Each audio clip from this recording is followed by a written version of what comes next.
সম্প্রতি কেন্দ্রীয় সরকার কিন্তু অষ্টম পে কমিশন গঠনের কিন্তু প্রস্তাব দিয়েছে, যেখানে বলা হয়েছে 1 জানুয়ারি 2026 থেকে কিন্তু এই কমিশন কার্যকর হতে চলেছে। যেখানে এই কমিশন যদি লাগু হয় তাহলে কিন্তু প্রচুর মানুষ যারা কেন্দ্রীয় সরকারের কর্মরত তারা কিন্তু প্রচুর সুবিধা পেতে চলেছে, যেখানে বেসিক স্যালারি, ডিএ, পেনশন অনেক কিছু নিয়ম কিন্তু বদলাতে চলেছে এবং তাদের যে salary structure, DA structure, pension structure সেগুলো কিন্তু অনেকটা ইনক্রিজ হতে চলেছে। যেখানে বলা হয়েছে যে এদের পেনশন বা ডিএ বা বেসিক বেতন সেখানে কিন্তু 20 to 30% ওভার কিন্তু বাড়তে চলেছে। তো আজকের এই ভিডিওতে আমরা পুরো ডিটেলস জানবো যে 8 পে কমিশন অনুযায়ী আমাদের কি কি নিয়ম বদলাতে চলেছে। এবং আপনারা যদি আজকে আমাদের চ্যানেলে নতুন হয়ে থাকেন তাহলে প্লিজ চ্যানেলটি ভিজিট করবেন এবং ভালো লাগলে সাবস্ক্রাইব করে দেবেন। ওকে, সো আজকের এই ভিডিওতে আমরা চারটে বেশ ইম্পর্টেন্ট টপিক নিয়ে আলোচনা করব। টপিকগুলো হচ্ছে salary hike, pension hike, DA hike এবং হচ্ছে ফিটম্যান ফ্যাক্টর হাইক। তো এই যে চারটে পয়েন্ট আছে, এই পয়েন্টগুলো কিন্তু সব থেকে বেশি উল্লেখযোগ্য পয়েন্ট, যেগুলো নিয়ে কিন্তু সাধারণ মানুষরা মানে যারা কর্মরত কেন্দ্রীয় সরকারে তারা কিন্তু বেশ একটা উত্তেজনার মধ্যে কিন্তু আছে। তো আজকের এই পুরো ভিডিওর মধ্যে আমরা একদম ডিটেলসে অ্যানালিসিস করব এবং জানবো যে কিভাবে আমাদের স্যালারি স্ট্রাকচার বদলাতে চলেছে, যারা পেনশন বর্তমানে পাচ্ছে এবং তারা কতটা বেশি পাবেন, এবং সব কিছু থাকবে আজকের এই ভিডিওতে। তো এখন আমরা স্ক্রিনে আছি এবং স্ক্রিনে সবার আগে যে পয়েন্টটা নিয়ে আমরা কথা বলবো তার নাম হচ্ছে ফিটম্যান ফ্যাক্টর। দেখো, আমরা যে আজকে চারটে পয়েন্ট আমরা বললাম, যেখানে আমরা স্যালারি হাইক, যেখানে আমরা ডিএ হাইক এবং পেনশন হাইক নিয়ে আমরা কথা বলবো, সবার আগে যে পয়েন্টটা নিয়ে আমরা কথা বলবো তার নাম হচ্ছে ফিটম্যান ফ্যাক্টর। তো ফিটম্যান ফ্যাক্টর যদি আমরা জেনে যাই তাহলে কিন্তু আমাদের পুরো ব্যাপারটা কিন্তু জলের মতো হয়ে যাবে। কেমন? তো ফিটম্যান ফ্যাক্টর হলো এমন একটা ফ্যাক্টর, অনেকে হয়তো জানেন, অনেকে হয়তো জানেন না। কেমন? ঠিক আছে, চলুন আমি একবার বুঝিয়ে দিই। আপনারা অবশ্য স্ক্রিনটাকে একটু পজ করে কিন্তু এই জায়গাটা পড়ে নিতে পারেন। ফিটম্যান ফ্যাক্টর হলো মানে বেতন কত হারে বৃদ্ধি পাবে তারই একটা নিয়ম, যেখানে এটি বেসিক বেতনকে একটি নির্দিষ্ট গুণকের মাধ্যমে বৃদ্ধি করে নতুন বেতন নির্ধারণ করে। বর্তমানে সপ্তম পে কমিশনে ফিটম্যান ফ্যাক্টর 2.57 ছিল। অষ্টম পে কমিশনে এটি 2.86 পর্যন্ত বৃদ্ধি পাওয়ার সম্ভাবনা কিন্তু রয়েছে। এর ফলে কেন্দ্রীয় সরকারি কর্মচারীদের যে বেতন কাঠামোতে উল্লেখযোগ্য কিন্তু পরিবর্তন আসবে। এবং এই পরিবর্তন অনুযায়ী ধরে নিলাম বর্তমানে বেসিক বেতন যাদের 18,000 টাকা, তাদের ফিটম্যান ফ্যাক্টর হলো 2.57, মানে মোট বর্তমান বেতন হচ্ছে 46,260 রুপিস, মানে 46,260 টাকা। এবং এটা যেই পরিমাণে বাড়বে সেটা হচ্ছে 2.86 গুণ, মানে হচ্ছে 51,480 টাকা। এবার যাদের মায়না 25,000 টাকা, তাদের যেই টাকা ছিল স্যালারি স্ট্রাকচার, আপনারা একটু পজ করে এই পুরো জিনিসটাকে দেখে নিন, তাহলে হয়তো জিনিসটা পুরো বুঝে যাবেন। আমি এক বাই এক কিন্তু আর বলছি না। কেমন? তো আমরা যদি ফিটম্যান ফ্যাক্টর বলি তাহলে দেখুন 2.57-এর মানে সপ্তম পে কমিশনে, যেখানে বেসিক বেতনকে প্রায় 2.5 গুণ করা হতো। মানে উদাহরণস্বরূপ যদি আমরা বলি, কারো যদি বেসিক 18,000 টাকা হয় তাহলে মোট বেতন ছিল 18,000 ইন্টু 2.57, যেখানে 46,260 টাকা ছিল।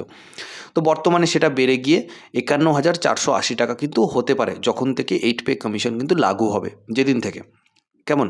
এটা গেল হচ্ছে আমাদের ফিটম্যান ফ্যাক্টর। তো ফিটম্যান ফ্যাক্টরের বৃদ্ধি যে প্রভাবগুলো আমাদের লাইফে ফেলবে মানে কর্মচারীদের, সেটা হচ্ছে বেতন বৃদ্ধি। কর্মচারীরা প্রতি মাসে আরও বেশি বেতন পাবেন।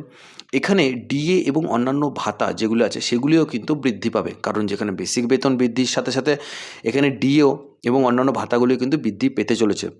যেখানে আরও একটা কথা বলেছে যে পেনশন বৃদ্ধি, পেনশনভোগীদের জন্যও কিন্তু ন্যূনতম পেনশন উল্লেখযোগ্যভাবে বৃদ্ধি পাবে। এই পেনশন নিয়ে আমরা অবশ্যই কথা বলবো একটু পরে। এবং আপনারা যারা ভিডিওটি দেখছেন প্লিজ চ্যানেলটি একটু সাবস্ক্রাইব করে দেবেন। এবং যারা যারা আপনাদের বন্ধু বান্ধব আঙ্কেলরা আছেন যারা এরকম কেন্দ্রীয় সরকারের অধীনে চাকরি করেন, তাদের সাথে কিন্তু আপনারা ভিডিওটা শেয়ার করতে পারেন। কেমন? তো এটি গেল আমাদের হচ্ছে ফিটম্যান ফ্যাক্টর। তো ফিটম্যান ফ্যাক্টর বুঝে গেলাম যে আমাদের কতটা আমাদের বেসিক বেতন বাড়তে চলেছে। এবার দেখুন, বেসিক বেতন যখন বাড়বে আমাদের তো আদার্স যেসব সুবিধাগুলো আমরা পাই সেগুলো তো বাড়তে চলেছে। তো চলুন এইবারে আমরা দেখব ডিএ, মানে 8 পে কমিশনে ডিএর প্রভাবটা কীভাবে ফেলবে। কেমন? আমরা একের পর এক কিন্তু আমরা বাড়বো। দেখুন 8 পে কমিশনে ফিটমেন্ট ফ্যাক্টর বৃদ্ধি ছিল 2.57 থেকে, যেটা 2.86 হবে। কারণে বেসিক বেতন উল্লেখযোগ্যভাবে বৃদ্ধি পাবে, এটা সাধারণ। তো নতুন বেসিক বেতনের ওপর ডি এর গণনা শুরু হবে, যা কর্মচারীদের মোট বেতন বাড়বে। এবার নর্মালি আমরা কি জানি, ডিএ কিন্তু নর্মালি 6 মাস অন্তর অন্তর, মানে বছরে দুবার কিন্তু ডিএ বাড়ে, যেখানে 3% করে আমাদের ডিএ বাড়ে। তো নর্মালি আমরা উদাহরণস্বরূপ দেখি, মানে ডিএটা কেন বাড়ানো হয়, যে মানে এটি মূল্যস্ফীতি এবং জীবনযাত্রার যে ব্যয়ের যে খরচা আছে তার উপর ভিত্তি করে কিন্তু এটা সংশোধন করা হবে, কেমন।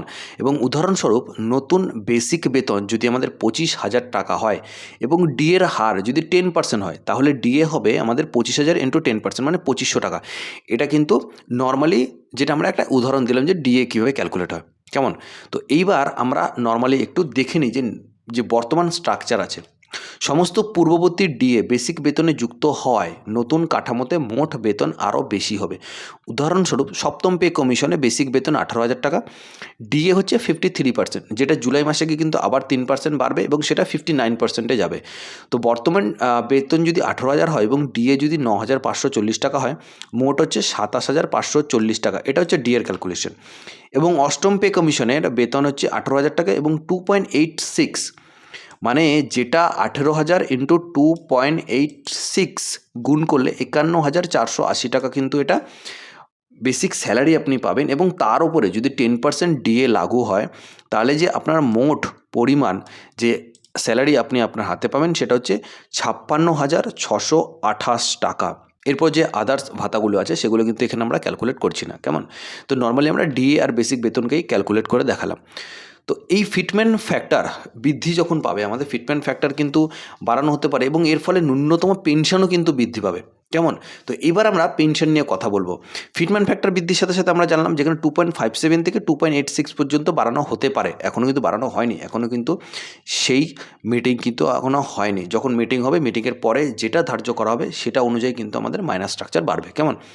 তো এর ফলে ন্যূনতম যে পেনশন বৃদ্ধি পাবে, বর্তমানে যে ন্যূনতম পেনশন সেটা হচ্ছে 9,000 টাকা থেকে স্টার্ট, সেখানে 2.57 মানে 23,130 টাকা, যেটা প্রস্তাবিত মানে যেটা হতে চলেছে সে 9,000 ইন্টু 2.86 মানে 25,740 টাকা, কেমন। এটা কিন্তু ন্যূনতম পেনশন বৃদ্ধি হতে পারে। এবার যদি আমরা কথা বলি 8 পে কমিশনে কার্যকর হওয়ার পর পূর্ববর্তী সমস্ত ডিএ নতুন পেনশনে যুক্ত হয়ে পুনঃগণনা শুরু হবে।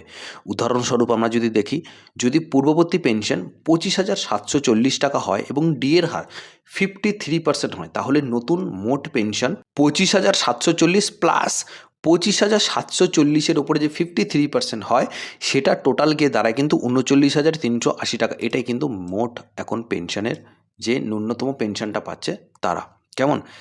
তো নতুন পে ম্যাট্রিক্স, 8 পে কমিশন পেনশনের জন্য একটি আপডেট পে ম্যাট্রিক্স প্রস্তাব করবে, যা কর্মজীবনে চূড়ান্ত বেসিক পের ওপর ভিত্তি করে কিন্তু নির্ধারিত হবে। এটি উচ্চ পদের কর্মচারীদের জন্য কিন্তু আরও বড় বৃদ্ধি আনতে পারে, যেখানে আমরা ন্যূনতম যে পেনশন জানি সেটা কিন্তু 9,000 টাকা এবং সর্বোচ্চ যে পেনশন আছে সেটা কিন্তু 1,25,000 টাকা। এটাও কিন্তু বৃদ্ধি হওয়ার সম্ভাবনা কিন্তু আছে, কেমন। যেখানে আরেকটা জিনিস যেটা হচ্ছে স্বাস্থ্য ভাতা। তো পেনশনভোগীদের জন্য বিশেষ স্বাস্থ্য ভাতা এবং মেডিকেল রিম্বার্সমেন্টের সুবিধাও কিন্তু বৃদ্ধির সম্ভাবনা রয়েছে এবং বৃদ্ধ বয়সে চিকিৎসার খরচ মেটাতে নতুন সুবিধা অন্তর্ভুক্ত হতে পারে। তো এইসব জিনিসগুলো নিয়ে কিন্তু বর্তমানে আলোচনা হয়েছে এবং 2026-এর যেদিন থেকে মিটিং হবে এবং মিটিংয়ের পর যেই কমিটি গঠন করার পর এবং যেই নিয়মটা চালু হবে সেটাই কিন্তু লাগু হবে।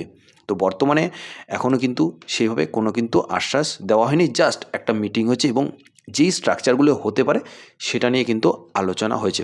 তো আজকের ভিডিওটা ছিল এই একটু ছোট্ট একটা গুরুত্বপূর্ণ অ্যানালাইসিস নিয়ে। তো ভিডিওটি যদি আপনাদের ভালো লেগে থাকে তাহলে প্লিজ সবার সাথে শেয়ার করবেন এবং ভাইটি চ্যানেলটি সাবস্ক্রাইব করে দেবেন।